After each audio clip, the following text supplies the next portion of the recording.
Life's a game, the world's a stage, and we are merely role players where theatrical people play role-playing games. I'm Matt, and I'm your compere for this studio production. And I'm joined backstage for this episode not by the cast of this production, but by some outside consultants.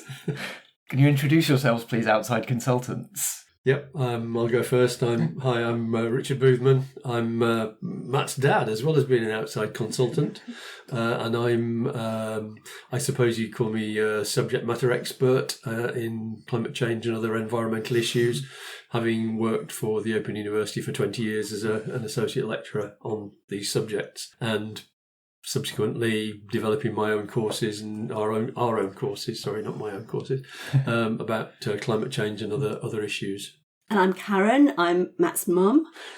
Also a director of Foggy Outline, working in the company, doing like some backstage admin roles, and I also am mainly the animator and editor of the film of the videos that we put out. So I brought you both in partly because I've been doing this podcast for a long time and you haven't been on it yet, and I thought it nice to involve you in stuff that I'm making, and also because we're playing Apocalypse World, which is set in a post-apocalyptic setting, and you know a lot about a certain way that the world might end.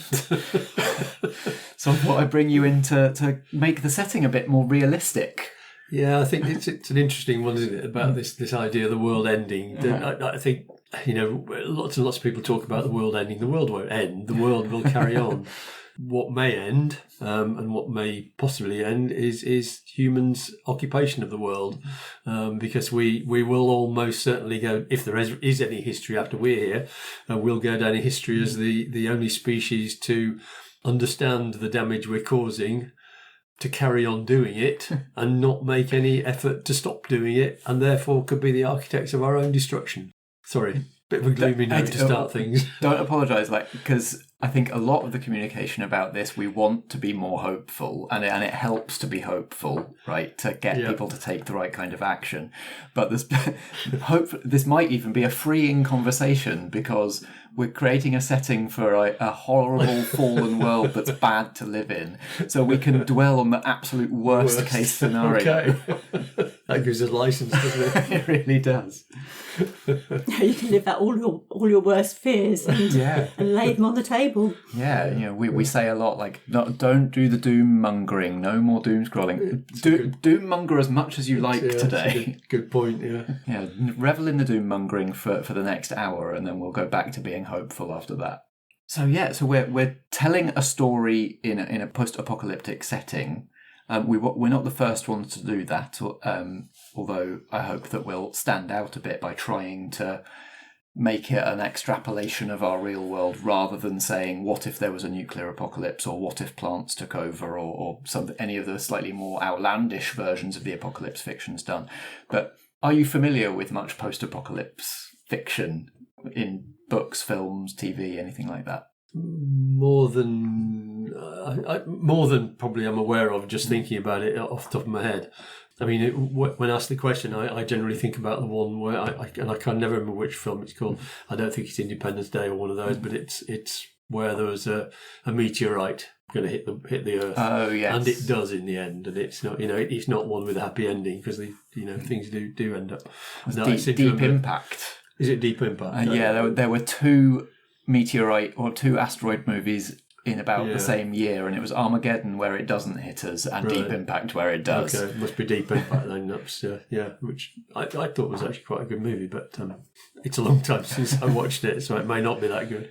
Fiction, I tend not to read that much fiction. I tend to read a lot of my bedtime reading is science books or sociology books about climate change and all those sort of things that are happening. So I tend not to read much fiction, but I was recommended a book recently called Ministry for the Future by Kim Stanley Robinson, which I think actually is in a new genre called cli-fi, which is it's a bit of a weird way of putting it, but I suppose that's what it is. It's it's looking to the future, and I think that book actually does a really good job on sort of indicating the horrors that we could be facing. So I think of all the sort of things that I've read recently, that certainly is one that stands out. as being close to what might happen. As being close to what might happen. Or at least it sounds like it's making the effort to do that. It certainly makes the effort. I mean, the opening sequence is quite horrifying, where it takes place in India, where there's a heat wave where the temperature gets up above 45 degrees for about a month, and the result is 20 million people die. And, you know, that's not... It's a possibility, certainly a possibility. So, yeah, that's the sort of thing I read. What about you, Mum? Any stories come to mind? I certainly don't read that sort of thing. It's a good story. The thing that stands out was Day of the Triffids, and it's a long time since I read that. But that sort of complete change to lifestyle and how you reset the way, the new norm after that, what that is going to be. And I haven't read the story recently enough to remember it clearly, but I know that it was just something that you think, oh my goodness, that's awful. If that happened, how our lives would change. Yeah, it's interesting. It's a Day of the Triffids and Deep Impact, both versions of an upheaval that comes from space. Yeah. Whereas, you know, we're interested in talking about the upheaval we cause ourselves, the one that comes from inside the house. So, here's the setup from Apocalypse World, the role-playing game. Is that it paints in very broad strokes and it doesn't give you very much, but it gives you a little bit of a setup, which is something is wrong with the world. It used to be better. In the golden age of legend, when there was enough to eat and enough hope, and children were born happy and grew up rich. But about 50 years ago, the apocalypse happened. The oldest living survivors still have childhood memories of it. Cities burning, society in chaos, then collapse, families set to panicked flight. Now the world is not what it was. Now instead we've got this. So it sort of sets up or describes an apocalypse that was like an event. We can pinpoint that it happened 50 years ago. There are people who remember what it was like before and what it's like now and what that contrast is. But if we're looking at setting this in a post-climate breakdown sort of world, would it happen like that, or would it be more gradual? I think it would probably be more gradual. I think we're already seeing on the news heat waves. We've had horrendous weather where we live this year. Everything is just colder or hotter or more extreme, certainly higher winds. The fires that have just been raging in Los Angeles, I can just see that those would gradually almost be the norm, that you're expecting those and they get worse and they spread further, rather than being one event that changes everything straight away. Yeah, I think that's the sort of general assumption, is that things will change gradually over time, and that it's almost like the frog in the pan of cold water being brought up to the boil. That, you know, you don't realise things are changing until it's too late. But I think the other issue that we potentially have with climate change is things that we can't really predict are things called tipping points, which are where the climate, the atmospheric system which controls the climate, changes to a completely new normal, which and you can't get it back to where it was no matter what you do. And there are various potential tipping points, such as, for example, there may be lots of methane released from the permafrost in the Arctic as the Arctic warms up. And incidentally, the Arctic and the Antarctic are warming far, far faster than the rest of the world. I think I was reading something recently that said that the most recent warmest temperature in Antarctica was 27.5 degrees, which is just unheard of. So if you get those sort of temperatures in the Arctic and you get those releases of methane from the permafrost, methane is a very powerful greenhouse gas, more so than CO2, and it could actually push us into a much more dangerous situation much more quickly than otherwise. There are a number of other potential tipping points as well. I mean, the ocean is absorbing carbon dioxide and consequently is also losing oxygen.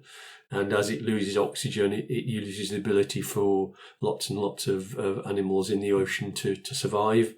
And the increased acidity also causes mollusks and things with hard shells not to be able to form those shells because the acid won't allow them to form, or it erodes those shells, therefore they die off. So, it's linked to losses of biodiversity, and, as biodiversity decreases, we don't have the life support systems for humans that we have had. Therefore, these tipping points may in fact push us into one of those situations where things are very, very different to where they were before. So there might be. It might be that there was a moment when everything changed, but it might not be something that anybody noticed until it was too late. I think if we have one of those tipping point situations, I think people will probably notice. Oh, right, okay. We may well notice. Yeah, and it will be one of those situations. The other thing about the tipping points is that they may not be individual tipping points. It may be that there may be several tipping points. So one tipping point leads to another tipping point to another tipping point. So you get this cascade effect, and suddenly the world is very, very different to what we've come to expect. If another potential issue is the warm water currents, for example, the Gulf Stream, which keeps the UK nice and warm in comparison to similar latitudes in the rest of the world, may switch off as the cold water from Greenland enters. As the ice melts, then it may switch off what we call the Atlantic conveyor belt, and we suddenly become plunged into much colder winters than we've had before. And that also will have effects on the ability of the oceans to support life. And all those sort of things. So it's not unreasonable to expect that we may have that sort of apocalyptic event as a result of climate breakdown. Okay. Although the general consensus is it's one of those gradual things, and I suppose it makes it nicer for us to think about that because we can potentially still do something about it. Well, let's talk about what effects it would have. Because we've sort of started to touch on it with some of the stuff that might happen to the seas and that kind of thing. But if we can start with physical changes to the world, if we hit these tipping points, pick your own version of which ones we hit in what order and that sort of thing, if it makes a difference. But how would the world look different?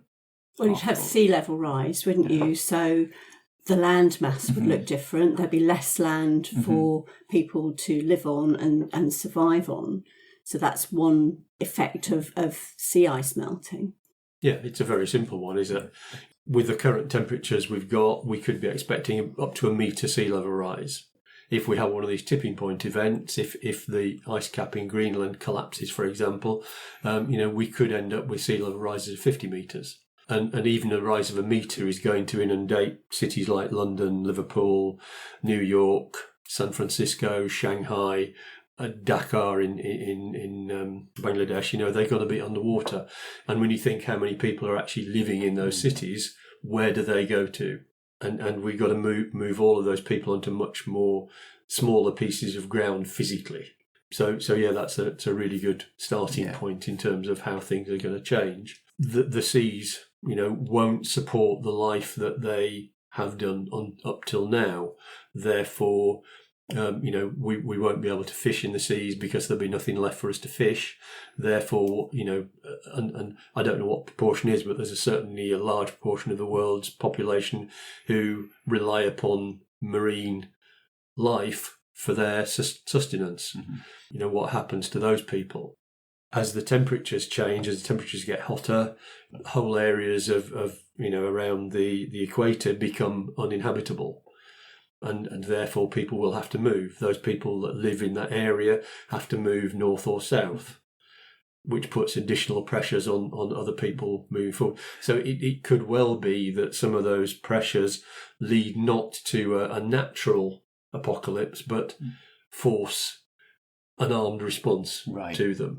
And therefore, there is a knock-on effect as a result of that leads to to this apocalyptic situation. And when you say those like areas around the equator become uninhabitable, is that just too hot to live in, or is it stuff will happen because of the temperature rise. Stuff will happen as a result of the temperature rise, but yes, it just becomes too hot to live in. Mm-hmm. I alluded to I mentioned the book earlier on, the Kim Stanley Robinson book. These temperatures of 40 degrees plus are being experienced now in certain parts of the world, not for prolonged periods, but if you extend the period of which, you get a 40 degree plus temperature for much longer, then the mortality rates, particularly among the infirm, the elderly and the young, become very high.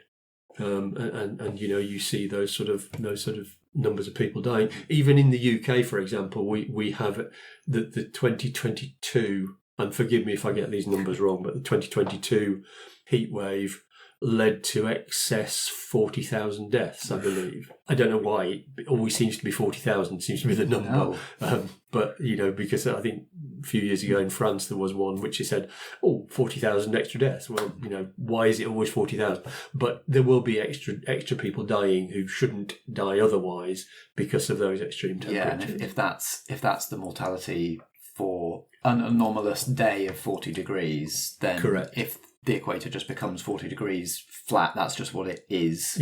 Yeah, I can see that you can't live there anymore. No.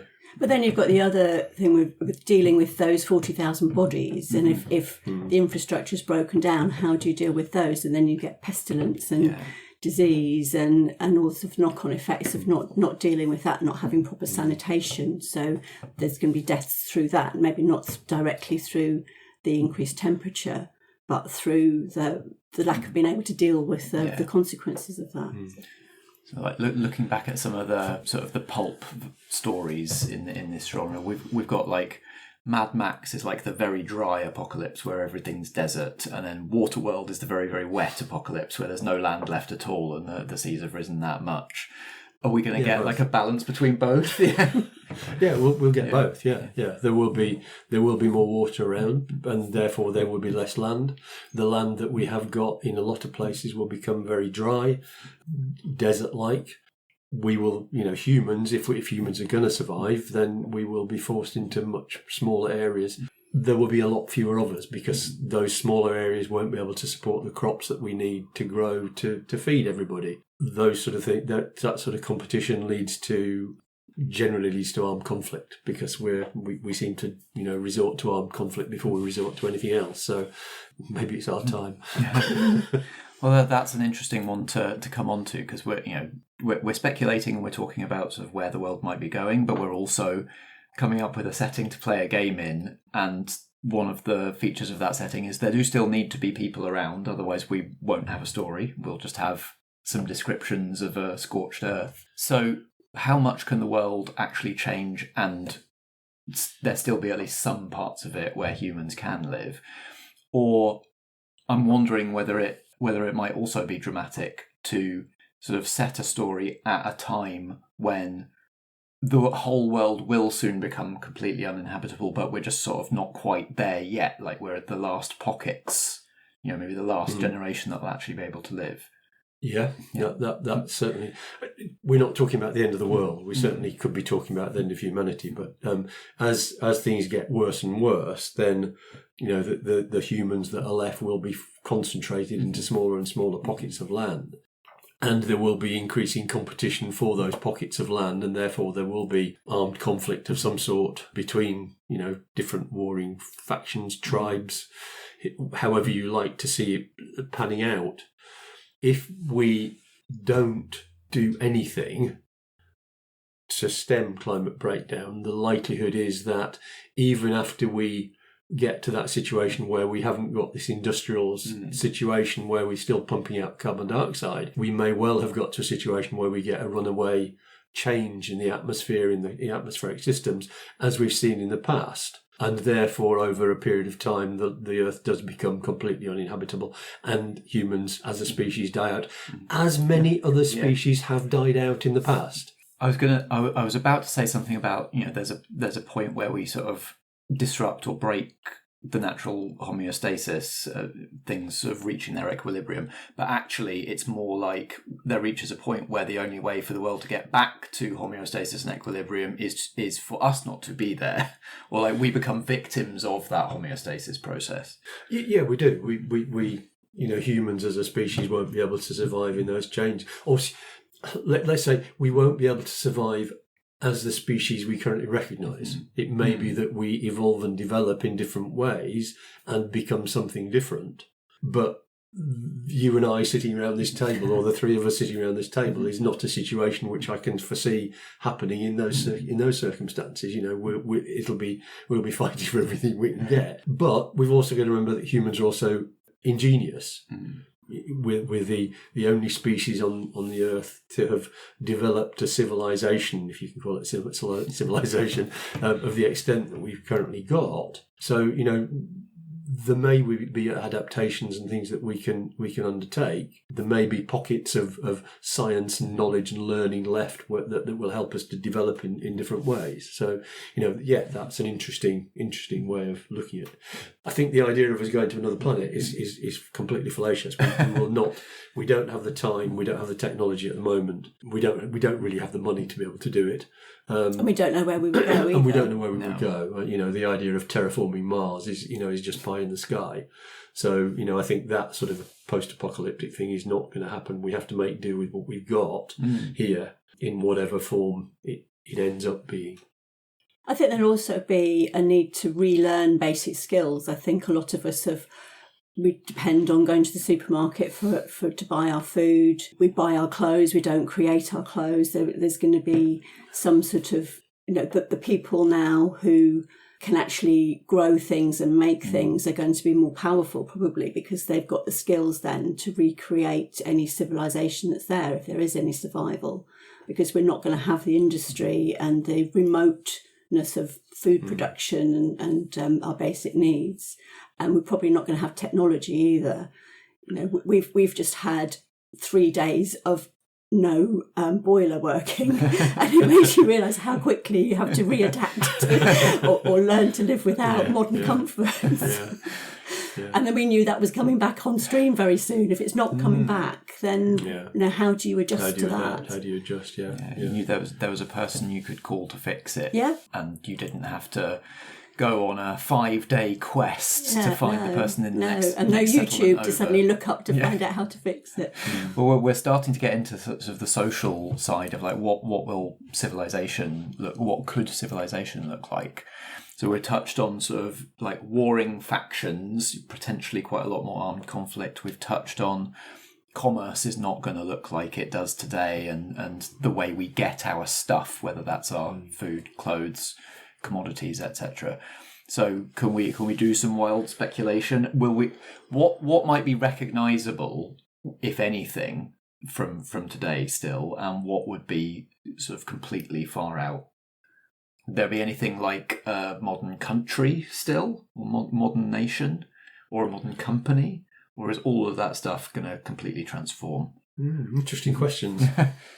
From a personal perspective, I can't see the industrial world surviving in the form it is at the moment. As Karen said, if we go to a situation where we're having to fight to grow our own food again, where there isn't a place, there isn't a space for that sort of commerce.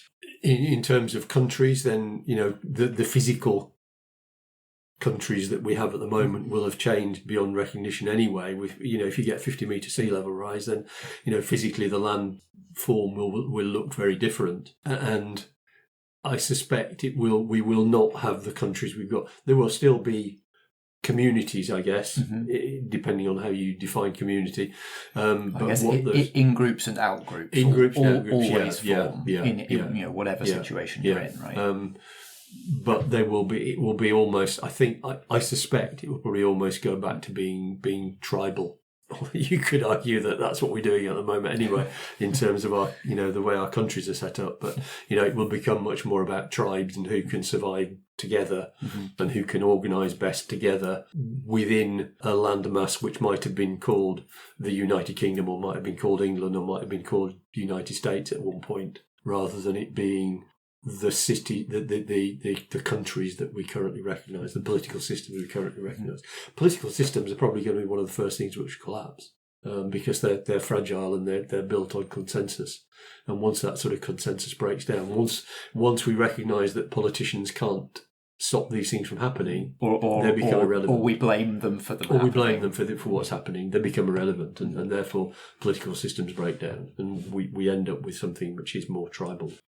Which I guess means it might sort of where you belong or what community you belong to might actually be a bit less about where you're born. You know, right now you're born into a country and you are a citizen of that country. If things are a bit more tribal or sort of based on need, then it might be more like whatever skills you end up developing, you might go somewhere where they're needed. Yeah, or it's built around the people that have access to the land, and it, again, I suspect it won't be the people who own land as we currently understand it, but the people who can gain access to it, whether that's through force of arms or whether it's through some other means. Merely the fact of I know how to manage the land, I know how to grow stuff, therefore I become powerful. Mm-hmm. It'd be an interesting sociological experiment to see how that all pans out.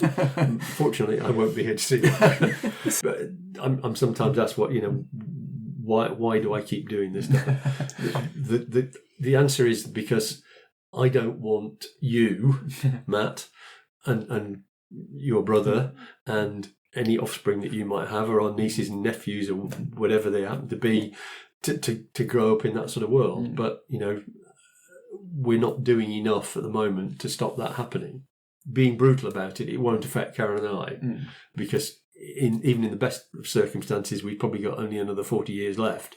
A lot could change in that 40 years significantly, but we potentially won't be around to see the worst of it. And that's the thing that scares me about it. For us to be walking into this happening and doing nothing about it, or doing very little about it, by tinkering at the edges around it, and focusing on economic growth all the time on a planet that is finite and which is dying. No, sorry, I get that wrong. The planet is not dying. Is quite scary certainly from my perspective, and it's what drives me to try and educate and help more people to learn about these things. There are people who get the idea, who understand what's happening, what the potential of what's happening, and are trying to do positive things. There's rewilding projects going on. There's people who are trying to live more sustainably. There is the knowledge there. It's just not enough people doing it at the moment.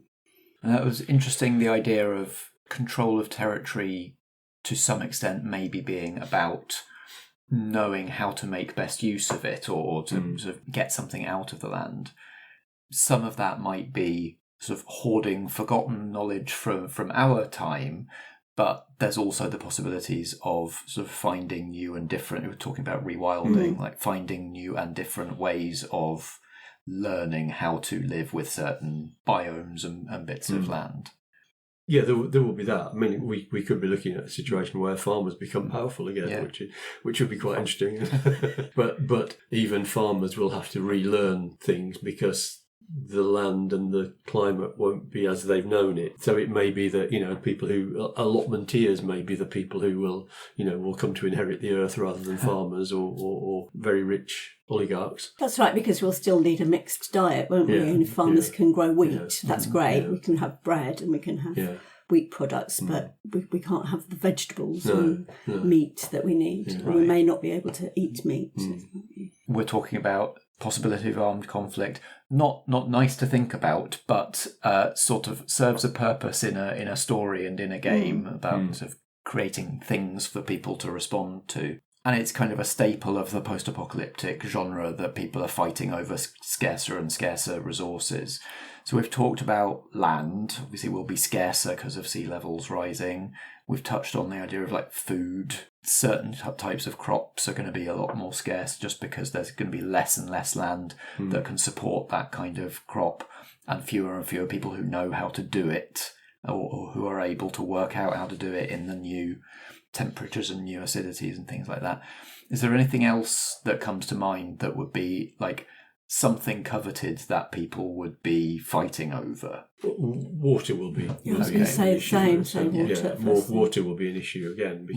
And clean drinking water. Clean drinking water. Yeah, access to that will be an issue. You know, again, we won't be able to rely upon the industrial cleaning systems that we have currently for water. You know, we'll have to rely upon water that's running down the hillsides, and understanding how to make sure that's not going to poison you if you drink it is going to be important. So it will come down to those our basic needs rather than our wants. And our basic needs are food, water, clothing, shelter. Shelter will also become an issue. We won't be able to build the sort of houses that we have built. So again, we may need to relearn how to build shelters that are safe and secure. So yeah, all of those things which become our basic needs, we will need to relearn, because we, as industrial societies, we've lost our connection with all of those different things. I don't know whether I doubt there will be a need to compete for those sort of resources, for timber and things like that, because there'll probably be plenty of it in the UK. In what is currently the UK, we may actually have plenty of timber and that sort of thing as the climate changes and as we get fewer and fewer people in it. But certainly, other things there will be a need to compete for. And the communication system won't be as we're used to. We're so used to communication at touch of a button, Zoom calls with each other, things like that. So we won't know necessarily what's happening in the rest of the world. We won't have that knowledge. You just think it's happening to you, and maybe think there's hope of getting somewhere else where it might be better or might be all right still. But there'll be just everyone working in more isolation than they used to. You mentioned technology is going to be very, very different if any of it survives. I'm interested in transport. How do people get places in this kind of world? Because if you think about your Mad Maxes in your water world, they're still driving around in cars and motorboats, which presumably all run on petrol. I presume that is not something that we're going to have, and there's not going to be any jet fuel for international plane flights either. So I imagine the sort of world that you're starting to describe, there would be less movement generally, because people are going to find a place and make the most of that territory and defend it and live there. But if people do need to get around or travel from community to community, what might that look like? Well, I suspect in the short term it will become very much like that Mad Max, where people are competing for, what dwindling resources of fuel there are left. And trying to sort of eke those out and manage them. You're right, there certainly won't be the technology available for us to fly from continent to continent. Maybe enough fuel left for us to drive for a period of time, but again, we won't be refining more fuel, therefore we won't be able to keep those internal combustion engines going. Yeah, and EVs, electric vehicles, won't save us. Won't have the range that they've got now. Yeah, because presumably power stations stop working. Yeah, we won't be able to do. Yeah, we won't be able to generate the power we need to charge our batteries. So that won't work. We're back to horses and carts and finding our way around on foot. Or maybe even skateboards or scooters or maybe bicycles, those sort of things. But we'll remember the wheel. That one will stick. That one will stick. Probably, yeah. But no, you're right. Those sort of, our horizons will shrink, I suspect. In the shorter term, I suspect there will still be, if there are people, as you in your scenario you gave us, said people still remember the before, and therefore there will still be sort of thoughts about, what's over the next hill or what's over the next, beyond that next river, and people will want to be trying to find it. But, I suspect most of us will almost become down to survival. What can we do to survive? And survival doesn't necessarily mean, we don't have the resources to be able to fuel ourselves to do a long trip. Movement between communities is probably going to decrease. Interesting to think about what would happen about money as well, because a lot of us are just, our money is electronic now mostly, isn't it? Now, what happens to that? Do we just not have any money anymore if we haven't got access to it electronically? If the financial system's fallen apart, then we don't have money, do we? It's not, that's... You don't have the stash of cash under the bed. and I suppose other things become currency, don't they? If you have access to a bit of fuel, that becomes currency. If you've got surplus food, that becomes currency. We go back to a barter system. bartering between communities or within communities, rather than actually relying upon coins and notes or electronic systems to fund those things. There are a number of groups who are thinking about what we call deep adaptation, who basically have given up hope that we can stop climate breakdown and that we will be able to move back to where we have come from, and are already planning for what happens when the apocalypse comes. In their view, inevitably when it does come, not if it comes. So, there are people already thinking about that, and most people in this field are sort of very dismissive and very critical of those deep adaptation thinkers. But I think it's important that we try and keep an open mind about all the different potential opportunities and potential situations, because if we understand what might happen, we're in a better position to deal with it if and when it does happen. Deep adaptation is a phrase to conjure with.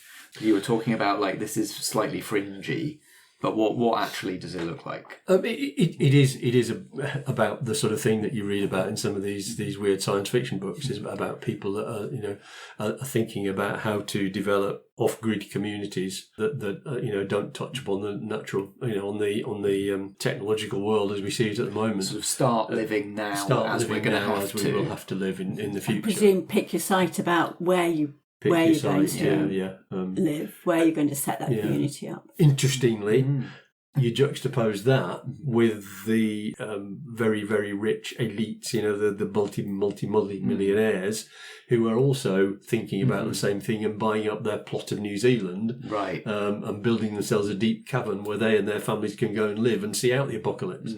The majority of us won't have that luxury to be able to do that. They're going to run out of stuff sooner or later in their bunkers. No question. No question they will.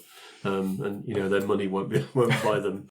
When they come out, eventually the money that they do have won't be worth anything. So yeah, I mean, these people are thinking about community and building communities, off-grid communities. I think have potentially got a better route out of these things. If you're ready for it when it happens, then you can go, I told you so.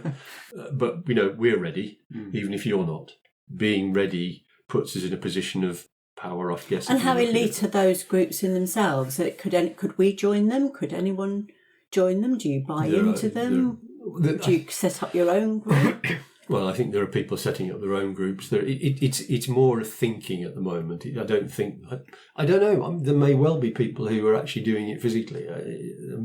I'm not aware of any, but certainly it seems to be more of a thinking situation at the moment of how do we actually do this and how do we manage that situation, rather than and having ideas about how it works rather than necessarily physically doing it. In various times in the past, we've sort of talked very vaguely about the possibility of finding a remote farm somewhere and setting up and going off grid and almost going back to sort of hippie life and having a commune where you're living collectively and the millennial dream.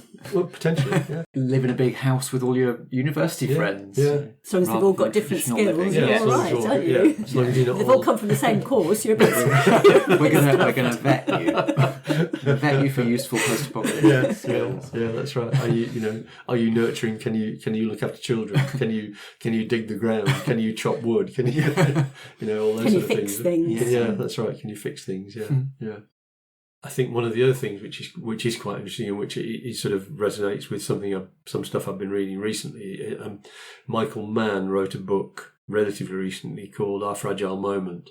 I'm actually reading another book which is sort of very closely linked to it, which is all about our fossil records and how far back they go and the different changes we've seen in the Earth. Humans have occupied the Earth for a minuscule amount of geological time. We have no divine right to it. We are just another species. We are part of nature. We're just another species. And, it may be that our time is coming, that, the changes that we're making are actually going to see us going extinct, but, the Earth and life will carry on, will develop. Sorry, I'm straight into the science fiction part of it now. But, keep going. That's the sort of thing that is interesting to understand, is that because of where we are and the knowledge that we've gathered as human beings, we tend to think of ourselves almost as omnipotent. And we aren't. We are part of nature.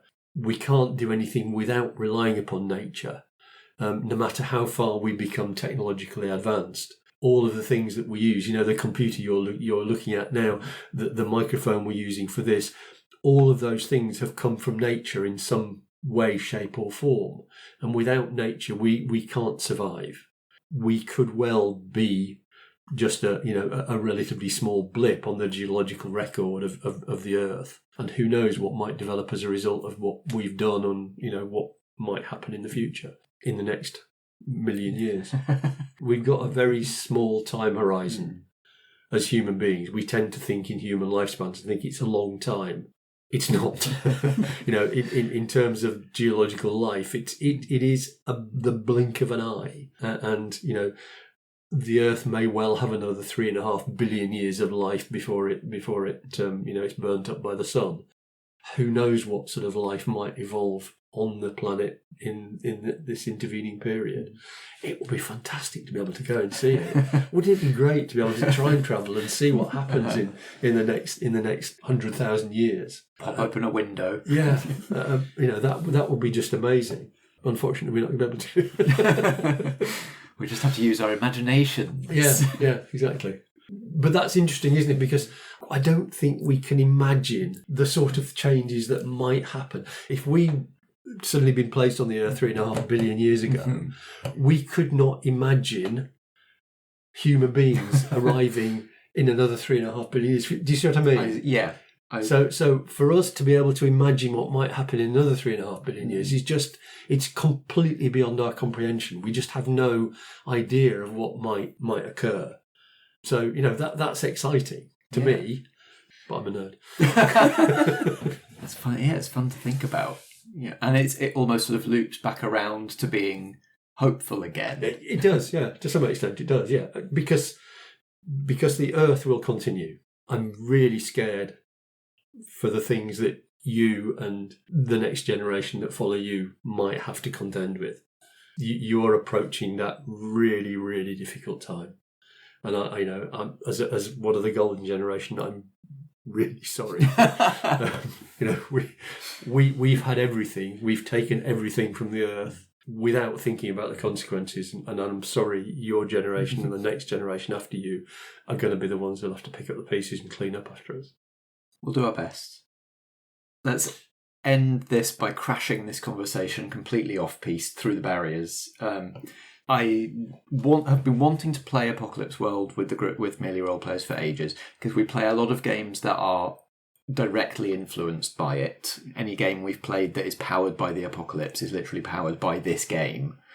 So very influential. Okay. And, I had this idea, let's make our apocalypse like a fairly realistic climate breakdown apocalypse, because I happen to have direct access to some people with knowledge in that area. I thought, brilliant, great idea. And then I reread the rule book and I saw the words psychic maelstrom, and I remembered that that's a thing in this game. This is a baked-in part of the setting that you cannot really take out without breaking some of the character types. So Apocalypse World has this thing baked into the setting, which it calls the psychic maelstrom, which is I think the way characters mostly interact with it in the game is you can kind of open up your brain to it and ask it questions, and you might get some useful information, but also you might get a howl of horrible psychic feedback that blasts you across the room. And I think it gives some people kind of psychic powers as well. I don't know if we'll use any of the playbooks that really tap into it, but I thought it was a fun way to end this. We've started quite grounded in the science, and then we've got into speculation based on, with that scientific foundation, let's speculate about what society might do. So let's just go completely off-piste and even further than that. What might a psychic maelstrom be in a post-climate breakdown world? Not even sure where to start with that one. The idea that we only use a small part of our brain, I think, is an interesting one. I was reading something recently that sort of suggested that is actually nonsense. We actually do use most of our brains. But as I sort of alluded to earlier on, we are quite ingenious as a species. We've invented things, we've made things, we've developed things, Who knew about the internet would be a thing, for example? It could be that it's some sort of link into that. Maybe you start off with an implant which allows you to sort of access the internet without an interface, if you see what I mean, and maybe we sort of develop on as a result of that. Alternatively, things happen as we've also said. Humans will evolve and develop. And it may be that we develop and evolve those sort of call them psychic powers, call it telepathy, call it what you like, but an ability to understand what other people are thinking and to share knowledge in that way. I don't know. I mean, there's nothing is beyond the realms of possibility, is it, really? Well, so that's why it'd be nice to go 100,000 years into the future and see, wouldn't it? Have to see through the psychic maelstrom ourselves. Yeah, that's right. The only thing I'm thinking of is that we have a need to believe in something, and maybe that sort of reawakens, and I'm not quite sure what that looks like, but maybe there's something. I'm not talking about religion as such, but some belief that there is some greater good in the world that will make everything all right in the end, or that people can turn to, take strength from that. But I don't know how psychic that is, how that looks as a fit to your it's all your good. Game. Yeah, it's all good inspiration. I guess the other way to think about it is sort of since we're sort of almost beyond the realms of anything actually grounded in science. It's the other thing that is in my mind about this element of the game is what role is it playing in the story we're telling? And if the story of the setting is like, we knew we had all of the information and we did not act. A feature of the psychic maelstrom is that it's generally angry. Is it the anger, the rage and the shame either of us at ourselves, or of, if we want to personify the planet, we've been talking a lot about, this isn't the end of the world, it's just the end of us. Is there something in, people like to talk about sort of mother spirits and the planetary consciousness and all that kind of stuff. So that's something that's slightly on my mind for this sort of it's not sort of distant from what I was saying, is it? Yeah. Very, very allied to it. Yeah. If you're looking at anger, I think the anger is not necessarily the Earth itself, but my generation, it's my generation. Sorry, it's not even the previous generation. It's my generation that have done this. But James Lovelock's Gaia hypothesis is actually quite an interesting one that sort of fits into that to some extent. And the idea that the Earth is a being in its own right. I'm not sure whether it's sentient in the way that we would consider it sentient. It's just a question of it responding to external stimuli, but it will respond to the external stimuli in certain ways that maybe it does sort of cause that sort of situation to arise. And it may be that, yes, the anger might be directed at, it's all the Earth's fault. The Earth knew, the Earth could have done something about this if it had responded in the right way. Then maybe that is a valid response to it. I don't know. Yeah. You do sort of get a sense that the world is trying to get rid of us, that it would be better off without us, send us storms and floods and anything it can do to get rid of us, and we're still holding on, still standing strong. And I guess from our point of view, it can look vindictive, but you can sort of do that stepping back and that long view and see it being a bit more like an animal rolling in a puddle to get the fleas off it, or something like that.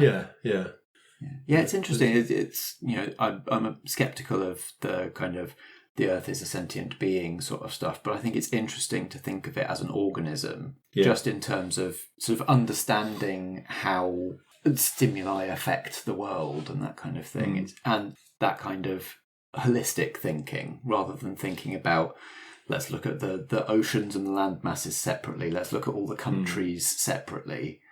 Or to look at us as separate from the world, to think of the whole thing as being one organism, like in the same way that we are made up of many all the cells that we're made up of were single-celled organisms way back in the day.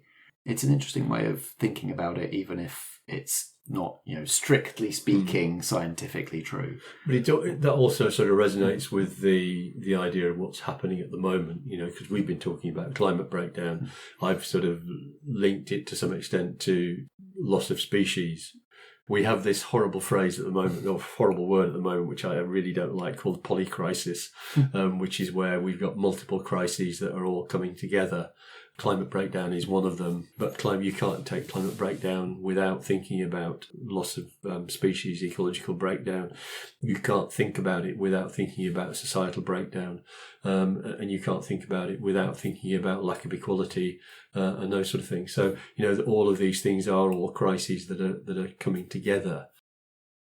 Shall we come up for air? Shall we start approaching the surface again? We're talking about worst case scenarios because that's what's called for by this game, but how likely is the worst case scenario? Can we give the listeners any hope?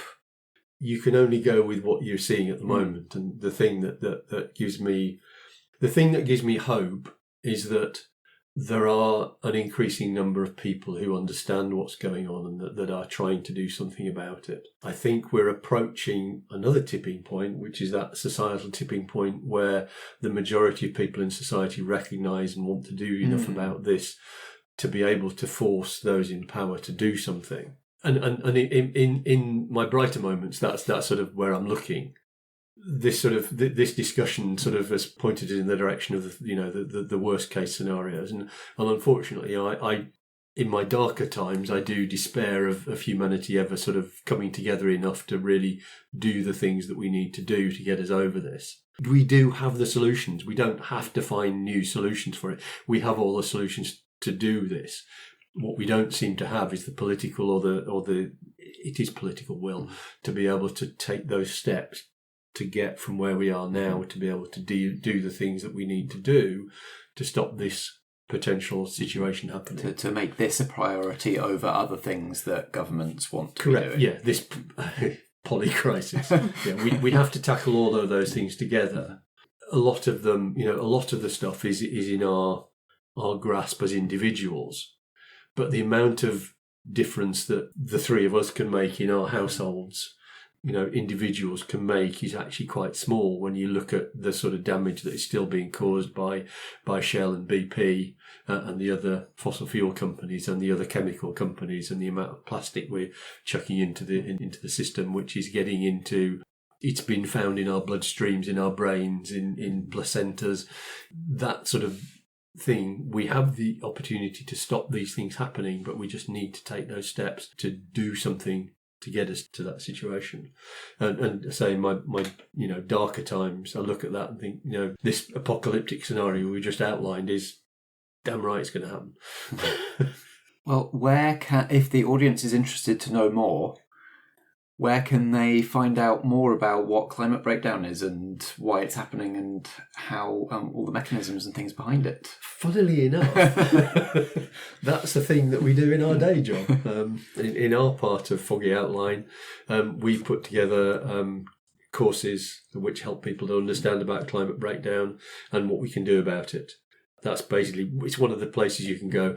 There are so many books about it. There are so many podcasts, websites. There's so much information around, so much good information. But go to our stuff first. Go to our stuff first. Yes, thank you. On our website. I'll put a link in the show notes. Is there a particular course that people should start with? Yeah, what do we mean by climate breakdown is our starting point. So, because if you don't understand what it means, then you can't think about what to do about it. So start there. That's the place to begin, and move on from there. And there'll be links in the programme notes to that starting point and to our website where you can find all the courses. If you're already beyond the starting point, you need something a little bit more technical. And we also provide lots of links to various other resources that you can use from the course and from other places on the website. Well, thank you very much. Remind the audience who you are.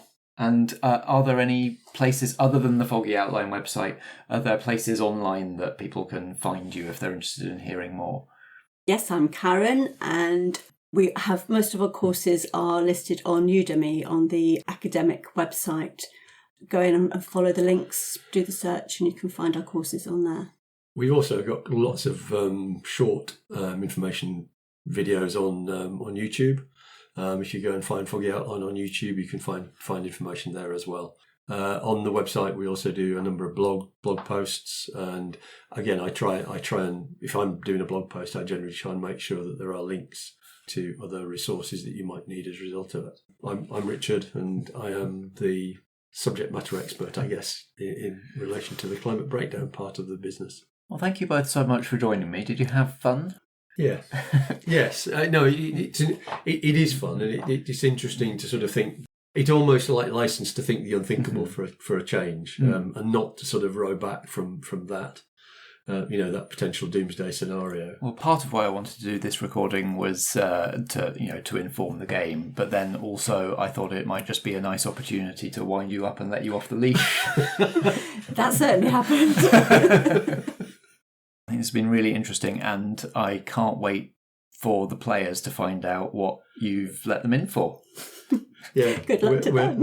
Yeah, absolutely, and we're looking forward to hearing what they come up with. Because I'm sure, with the imagination that you and your players have got, there are going to be situations that we can't envisage happening, which is not in 6 billion years, as we were talking about. Which is part of the sort of idea that we've been talking about, isn't it? So good, thank you. This has been Tipping Point, a studio production from Merely Roleplayers, starring Alexander Pankhurst as Sacramento Del Barco, Natalie Winter as Sundown, Chris Starkey as Nasus Nest, and me, Matt Boothman. I edited and produced this episode, and the theme music is by Alexander Pankhurst, with special thanks to Richard and Karen Boothman for their expert help building the setting.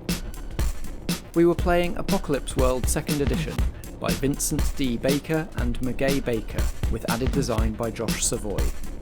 Merely Roleplayers is a Foggy Outline production in association with Blackshaw Theatre Company. Until next time, the show must go on.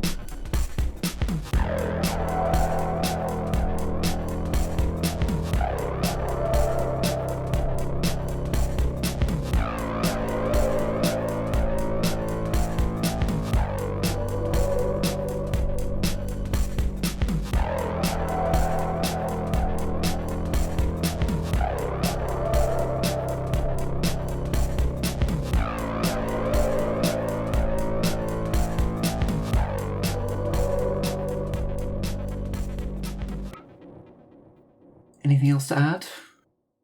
Help.